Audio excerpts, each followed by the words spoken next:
A wonderful good morning, a wonderful afternoon, an even more wonderful evening. Welcome to Cycling to Athens. Why not? I'm the host, my name is Bernie Schuster, and I would like to continue to talk about my road cycling adventure from Austria to Greece, from Vienna to Athens. Vienna, the city of the waltz, and Athens, the home of the Olympic Games. Talking about Olympic Games, did you know that the modern Olympic Games took place the first time in 1896 in Athens? I didn't know that, but I think it's a reason enough to cycle there. Here we go. Luckily, we are already on the way.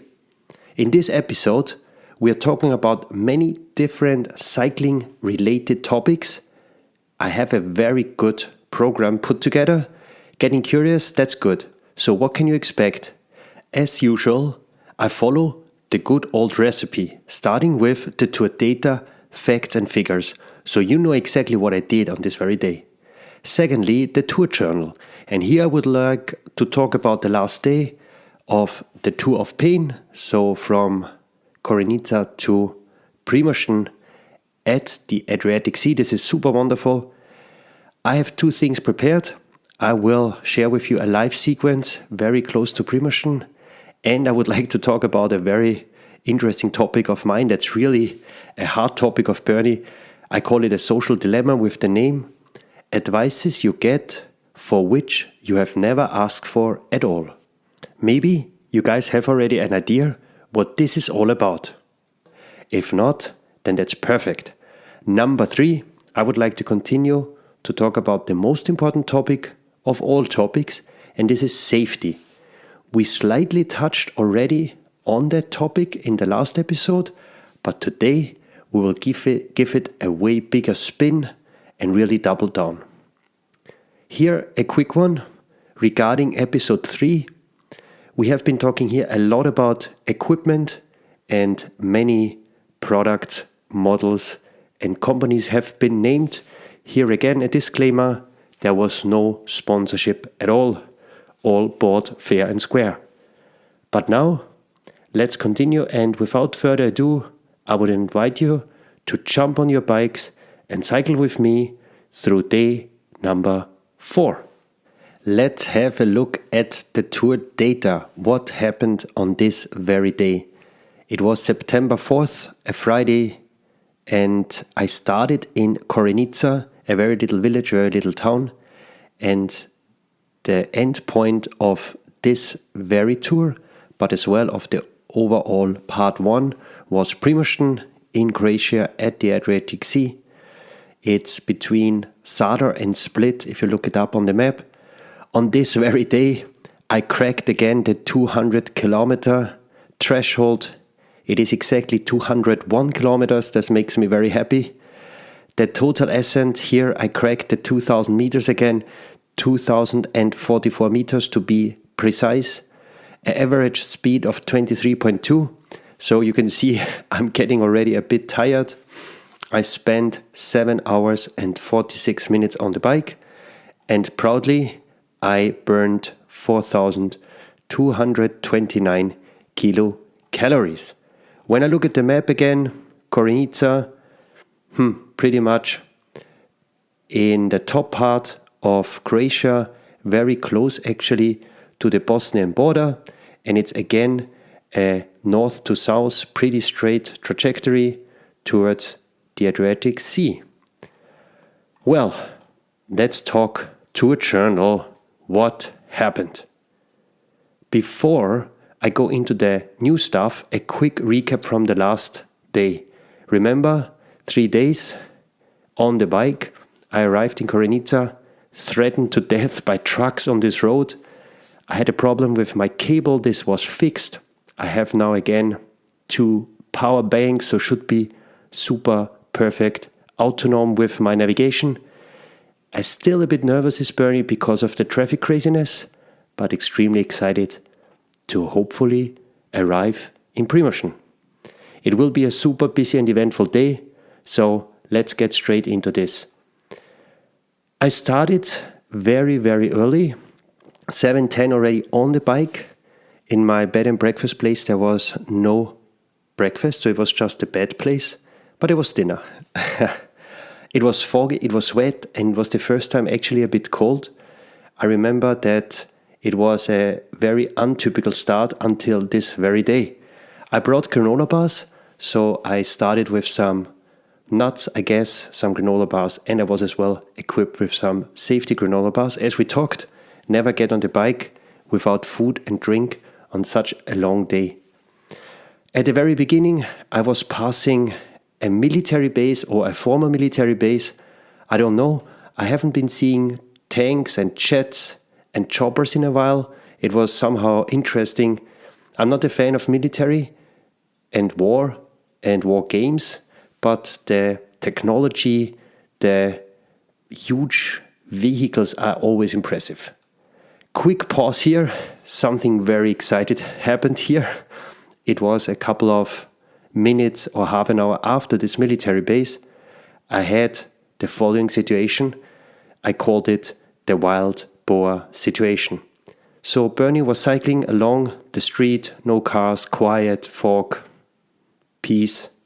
And suddenly a wild boar, I would say just 15 meters away from me, was coming out of the bushes and was running in my direction. Jeez, I looked at it looked at me, and in this split second, I think I scared her or him, and she went off into the bushes. Whew. I was really, really, really happy because I thought if this boy or girl would have headed in my direction, I was in the morning very easily sitting on the bike, so my hands not on the brakes. So I wonder what would have happened. I think my mission beard at this point saved my life. Maybe you wonder what the mission beard is. Maybe you have seen it on the pictures. So usually I'm not a fan of wearing a mustache. In this case, I had the Hulk Hogan inspired mustache, and it was a mission beard to remind myself that I'm going to Athens. Plus, just for fun. Just life is easy. Life is sometimes too serious, and that's the mission beard. So here a recommendation for all the folks out there: if you go on such a trip, do something special to your hair, do something special to your beard, whatever it is. Remind yourself when you look in the mirror that you are on a mission. I would say cultural highlights on the way. There were a wonderful pure white church called the Church of the Croatian Martyrs, and that was really beautiful. A personal highlight, maybe a sentimental highlight.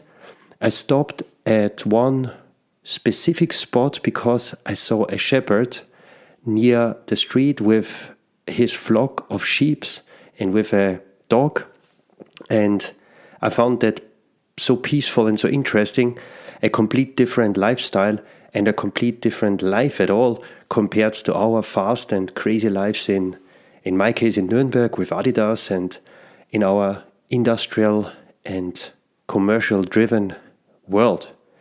And after watching him for a couple of minutes and watching the sheep, how they behave, how the dog behaves, how the system and this symbiosis works so well, I greeted him from the distance and he greeted back. I guess I saw a smile. I smiled definitely. Great learning. Guys, be always friendly, and it doesn't harm to give him or her or whoever you meet a sign with your hand and greet. Let's talk landscape for a sec, that you guys know where I've been cycling. So it was basically rocky, many boulders, mountain region, speckled with bushes, little trees. It was hot. It reminded me at that point of Winnetou and Old Shatterhand. These movies from the past. Actually, writing the show notes, I realized that Plitvice National Park was not too far away, which is the actual place where those wonderful movies were filmed. So, not so far off in the end. Good intuition, Bernie. Well done. Checking my Komoot app, I knew that a bigger climb was approaching, and in the end it was a really nice steep climb, a pass with a great downhill section. It was hot, but everything was alright. I felt good on the downhill section, especially the landscape was great. This mountain view, this just complete different fauna and flora. intrigued me. I made a video and enjoyed and laughed and was happy. And as it always happens on the downhill sections, I missed my turn. So here's another learning. When you cycle downward, make sure you know that navigation is on and you know where to go, because it's tough if you miss your turn. In my case, I did. So what happened? I needed to stop, turn around, and coming from the downhill from a climb, I needed to come back to a climb, which was an unnecessary one. But here we go. I made a nice acquaintances with a German-Croatian couple. Those were there for vacation, I think, and they were partly living in Croatia anyway. So very friendly, very good.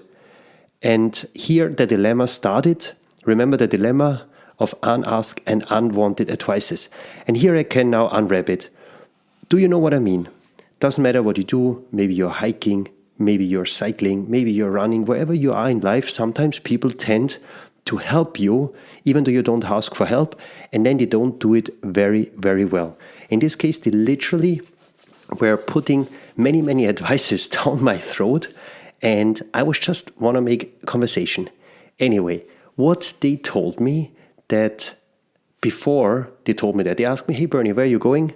And I said, "I want to go to Primosten, to the Adriatic Sea, and this is my route." And they said, "Oh, you cannot go that route because there is a section, there's no asphalt, and it's not suitable for road bikes." I said, "Okay, are you sure?" "Yeah, they have been there, don't know, a couple of years ago, and that's a problem, and I should go another way." So far so good. They didn't ask me exactly where I wanted to go, and they didn't know where I'm coming from. So they didn't know how many kilometers I had already in my legs and how many kilometers I needed to go. And with their detour, I would have added 20 to 30 kilometers on top of my 201 kilometers. So I was nervous and didn't really know what to do. But here I wanted to share my approach with you. If you have done research and if you know what you're going to do, have confidence in what you have done and what you have planned and what you have checked out. It's always important to listen, but not get too easily distracted, and don't change your plan just with a blink of an eye. Well, after these nice conversations, which I really enjoyed, by the way, beside the recommendation part, because I spent already a couple of hours alone on the bike, I continued my journey. Of course, I was very nervous because you start thinking, because you have a lot of time. You think, what's happening when you hit this stretch? How long is it? Can you push the bike? Can you carry your bike? If you carry your bike, do you then break the cleats of your shoes, etc., etc.? Many thoughts. Especially, I've been moving into an area which I would call like a desert. So there was nothing. It was like stones, sand, and that's it. And it was hot and getting hotter because I was going towards lunch. On this very stretch, it reminded me of one of my favorite quotes from a Bud Spencer and Terence Hill movie. By the way, a huge fan. I don't know if you know those international people, not German, Austrians, usually don't really know them. So there is a scene where Bud Spencer, one of the main characters, says, "Junge, wenn du hier abschmierst, dann kommt kein Postbote mehr." Means so much like, boy, if you go down here, in this place, there will be no postman service anymore. Means you're in the middle of nowhere. Luckily, and surprisingly actually, I was passing suddenly a medieval bridge over a small stream that led directly to a monastery which was called Monastir Krupa, and it was really like a little oasis. It was very unexpected to find such a wonderful green place in the middle of nowhere. At that point, it was about 2 p.m., and I remember that I became even more nervous, because of the input of my friends. At this point, roughly 100 kilometers in my legs, and I was sitting already 3.5 hours on the bike, and I was wondering, what if the road stops here? So anyway, I decided to continue and see what's going to happen. Luckily, I reached a point where the street suddenly seemed to be pretty new, super smooth, perfect black and new asphalt. And I thought, yes, geez, Bernie, you are lucky. I was pretty sure this is exactly the stretch they have been talking about. So I felt I'm very safe and lucky now. Yeah, from there I continued towards the town Evernik and further to Cristance. On this stretch of the tour, I realized how poor, remote and old and different the countryside and life of Croatia is compared to Zagreb and compared to the coast areas. Finally, I was getting there. I passed a wonderful place called City Beach Skradin, just a wonderful lake-like place, a public bath with already brackish water, so you could smell that this is connected to the Adriatic Sea, which was just amazing.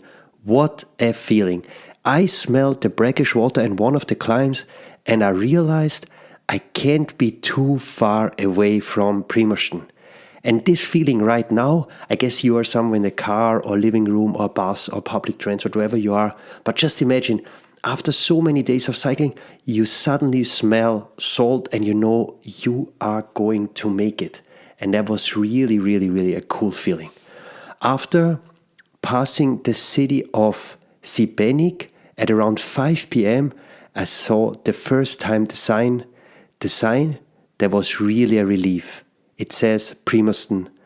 Black letters on yellow background, 28 kilometers. What a feeling. So I just want to remind everyone, at this point in time, I had 160, 170 kilometers in my leg. It was the fourth day, so I was really partly struggling. What means struggling? You're sitting on the bike, you're looking at the watch, and you want to arrive. There were places where I stopped for a lunch or a snack, and they had like only Coke and something sweet. So you don't always get the nutrition you need to, don't always get the proper fuel your body would need. So it is already a bit of a stress and a strain to share this with you. And now something very, very funny happened for cyclists. So there was a little hill or a little mountain before my actual goal in Primosten. Remember, 28 kilometers away. And here I give you some data. 10% incline over 4 kilometers, starting at kilometer 190. By the way, at that point, 730 kilometers in my legs. This was a last challenge. I cycled up this mountain as usual, music on. This really, really helped me. And I said, Bernie, you will make this happen. You have been cycling the Großglockner, you have cycling the Kitzbüheler Horn, you have been cycling the Stelvio, you will cycle over this mountain. Full stop, period. With that plan in my mind, I continued to cycle. It went really, really well. I made it up there. I came over the highest point and realized that now there is nothing standing anymore between me and my final target of the day. And in this very moment, cruising towards Primosten, you need to imagine I've been up a couple of 100 meters above sea level and had Primosten in front of me. I was looking down at Primosten, and in this very moment, I made a record for myself, not really thinking of the podcast, in this live sequence from the bike I would like to share with you here and now. Hallo, 2 oder 3 Kilometer werden es heute werden. Bin gerade in den letzten Zügen kurz vor Primosten, 4. Tag, 4. Etappe. Bis dato alles gut, nichts passiert. Ein bisschen verfahren, manchmal war der Weg aus, ein bisschen Gegenwind. Was ich viel unterschätzt habe, sind die ganzen Hügeln. Komoot hat mir immer gesagt, 1500 bis 2000 Meter Climbing und ich habe das immer komplett ignoriert, weil ich mir dachte, das gibt es ja nicht, ich fahre zum Meer, dann muss ja bergab gehen. Aber ja, also im Großen und Ganzen werden es wahrscheinlich so 67 Kilometer gewesen sein, 4 Tage. Ja, jetzt am Schluss natürlich sehr schön, ein Berg, kurz vor Primosten, 10% Steigung, ungefähr 3-4 Kilometer, bei 190 Kilometern, Halleluja. Jetzt geht es bergab, wie gesagt, letzten 9 Kilometer hoffe ich, dass ich nicht mehr treten muss. Ja, cool, hätten wir das auch. Thank you, Bernie, from back then. This was the live sequence. I hope you enjoyed it and it gave you a good impression of the situation on the bike. I hope that the wind was not too annoying. For the non-German Austrian speakers, what was the content? I was talking about the last couple of days. Especially I was talking about how underestimated I have the climbing need from Austria to Croatia, how many meters I did in altitude, even though I'm going south and towards the sea. Then I was as well elaborating a bit on this nice last mountain. The climb, 10%, 4 kilometers, was not really necessary. But the interesting thing I mentioned as well, I used this psychological trick that whenever I climbed, first of all, as I said already, I thought and said to myself, Bernie, you have been climbing way higher mountains, so you are good, was the first trick. The second one, music. The third one was after being at the top of a pass, the most highest point, I always told myself, so Bernie, now you will get a couple of kilometers for free because you can just roll and cruise. Talking about cruising, this is what I did. This was my entrance, like the famous heroes and knights from the Tour de France when they passed the Champs-Élysées. This is the version that Bernie did. Approaching Primosten, just relaxing, enjoying every single moment, every second. The ocean, the sea in front of me, the wonderful sunset in front of me with its reddish color, like welcoming me with a finish line and a finish color in this case. I was so excited, at the same time calm, and I tried to really understand what's just happening, but I think I couldn't. And here I wanted to share another live comment of Bernie Schuster on the bike at the very approach to Primosten. Please enjoy. Yes! Ich hab's geschafft! Yes, I did it. I borrowed this quote from Rocky Balboa, but this is how I felt. Yes, I did it. What a wonderful moment. So what I had to do now is just bringing it home. I stopped at the first official city sign of Primosten. Again, this wonderful yellow sign, yellow background with black letters. I stopped, enjoyed this picture, even though traffic was next to me and it was hot, but this needed to be done.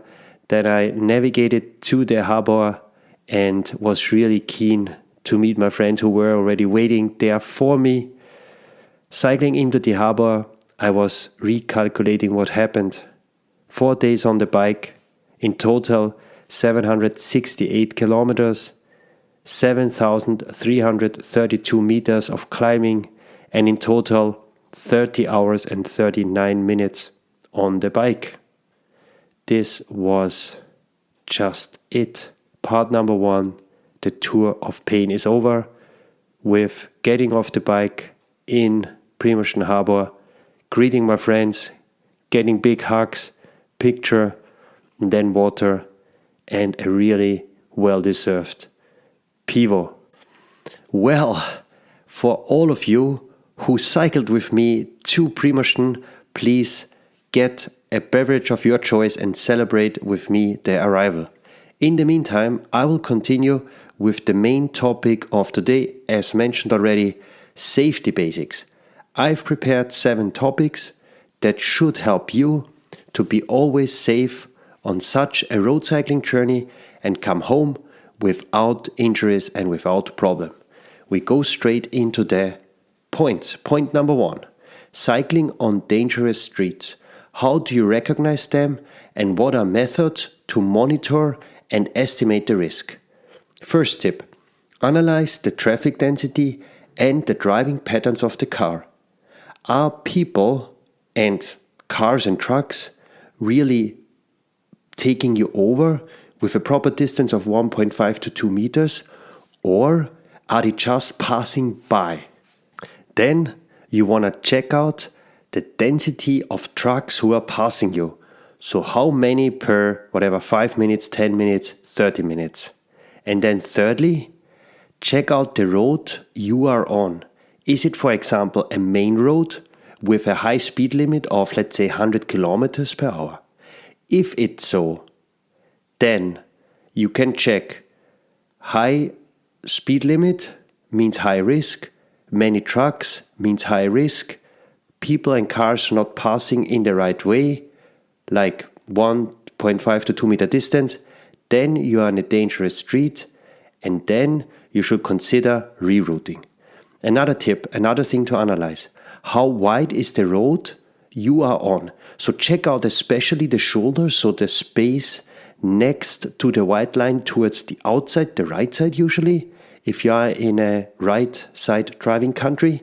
And if there is a bit of space or good space, this could be a game changer because this is a bit of a safety space for you. If not, again, dangerous.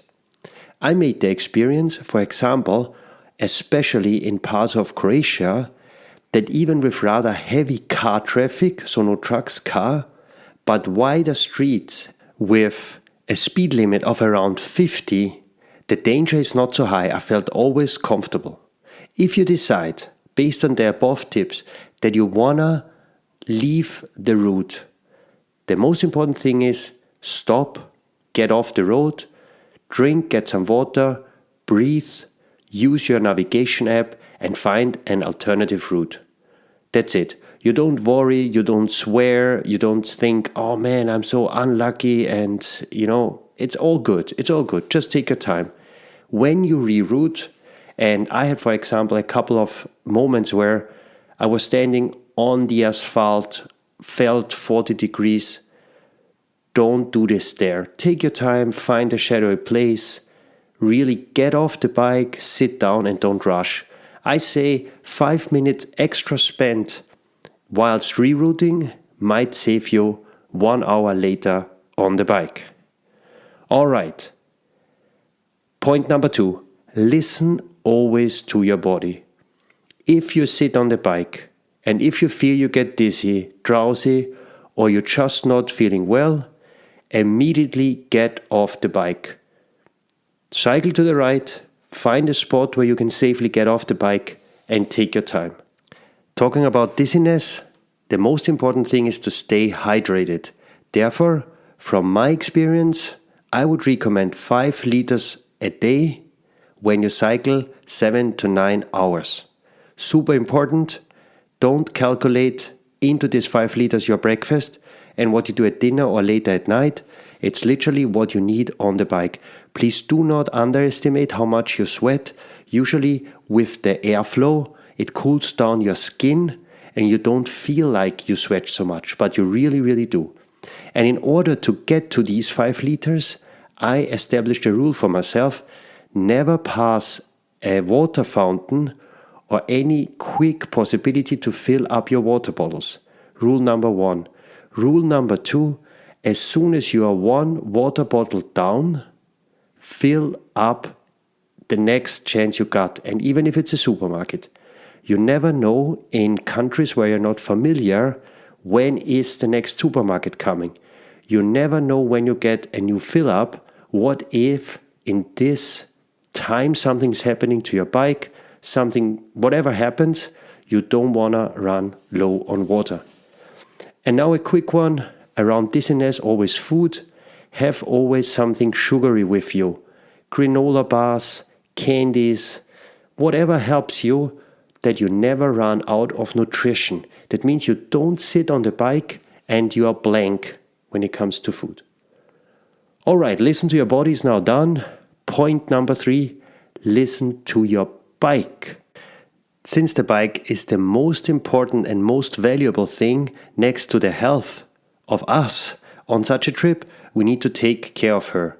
So if suddenly noises appear, please do not ignore it. Stop immediately, check it out and find out what it is. If something broke, then it broke anyway already, and it's better to know it immediately and react immediately. Ignorance might cause down the line way bigger problem. If you react quickly, you can solve the problem before it becomes a bigger problem. Here can I give an example. I was cycling last year from my girlfriend's place, and after 2-3 kilometers I heard a slight clicking from the front wheel. And I was saying I don't want to stop, it was the first ride of the day, etc. 2 minutes later, I was changing my front wheel because I had a flat tire, and I saw that I had a little nail into my front wheel, and this was the clicking at the beginning. And if I would have stopped immediately, the first 2-3 seconds, I could have solved this problem for sure. So, this is what you do with the bike. If you feel there's something bigger, don't hesitate, call for help, Google, find a garage, find specialty stores. Maybe you're lucky, and if you try something yourself, make sure you know what you're doing, or you kind of know what you're doing, and not start doing things that you're just guessing and making it worse. Point number 4 is visibility.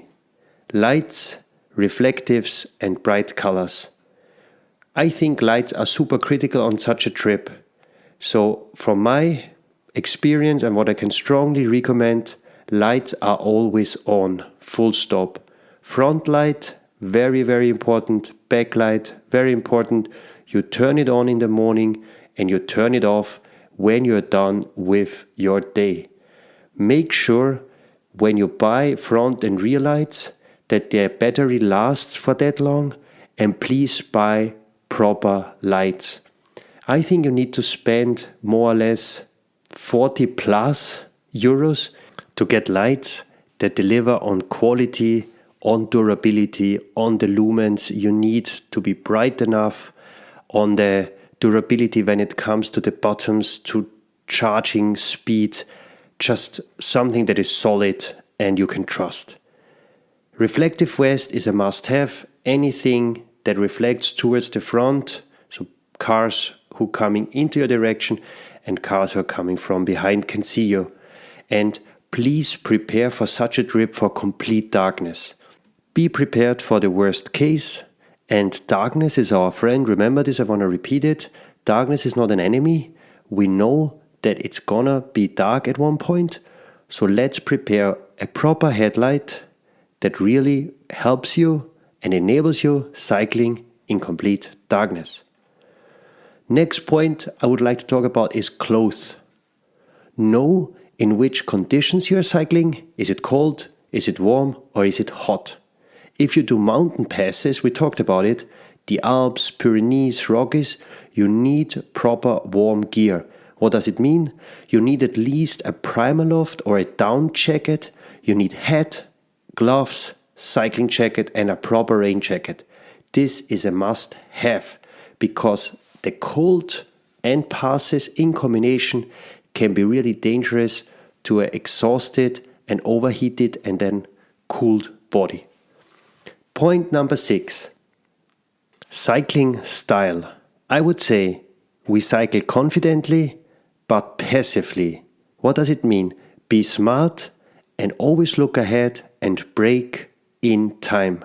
Think and consider that some people do not see you or will do something completely unexpected. You will never believe what has happened.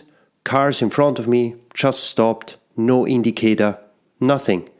Always observe the traffic therefore, and especially cars and trucks.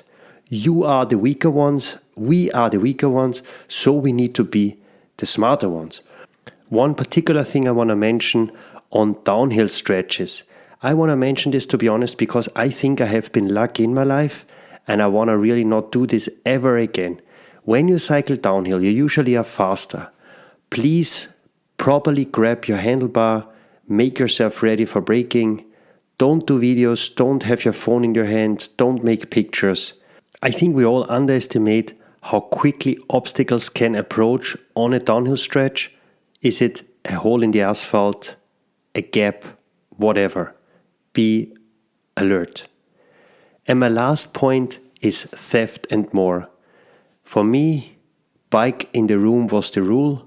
Screw insurance. I wrote into my show notes, why screw insurance? So I had a debate in Greece with one of my landlords, and he told me I shouldn't have insisted to bring the bike to the room, because if someone steals the bike from the seller, he's insured and I should be insured, and then the money gets paid and you're well. And I thought, man, you don't get the point. When someone steals my bike and when someone steals our bike on such a trip, the problem is what to do then. It's over, it's game over. Then it's like, okay, go to the police, make all the insurance stuff, then, don't know, catch a train, a bus, and then in the end fly home. And this whole experience is over. Very rarely there is a bike store in the same place, plus having the right bike for you. I don't know, it's just as easily said, insurance. Lock your bike as soon as you leave it out of sight, and ideally you don't leave it out of sight. So I always try to have my breakfast stops, my lunch stops in cafeterias, bars, next to the ocean, next to lakes, in the outside. And with that, I made sure that I never left my bike out of sight, and if so, I locked it up, obviously. What I tried to do in addition was wallet, phone, passport and keys always on me. Didn't matter where I go, those things I always carried with me. And even though I just went to the supermarket and bought a bottle of water, no exceptions. And with key, I mean the key for the bike lock. And my last tip here is have always extra cash on you. So put 50 euros between your phone case and the phone, for example. Put another 50 in your passport and another 50 in one of your pockets, in one of your spare pants or clothes, whatever you can think of. It's always good to have extra cash. Doesn't matter if the currency is different. Cash is cash, and it maybe helps. Alrighty, having that said, it's time for us to wrap it up. And before we do that, I would like to give a quick outlook into the next session. In the next episode, we are talking about day number 5. And this is a super exciting day because it's the first day after the cycling break and the starting point of part number 2 of my journey and adventure to Athens. It will all happen in Croatia. We are staying at the wonderful coastline and we are just going south. I'm looking already now forward to share with you my experiences, how the wind blew through my hair. Oh, wait a moment. Did I tell you actually that during my cruise I got a buzz cut? I did not. All right, then this is a topic we definitely want to talk about the next time. Having that said, a last thing I would like to address. There has been an exciting thing.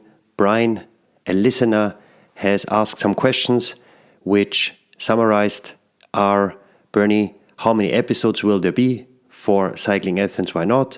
Secondly, is this a closed format? Is there more podcasts to come? Any things you want to share with us? So my answers would be clearly 14 episodes are planned for this very podcast per cycling day, 1 episode, possibly 1 or 2 extra episodes at the end.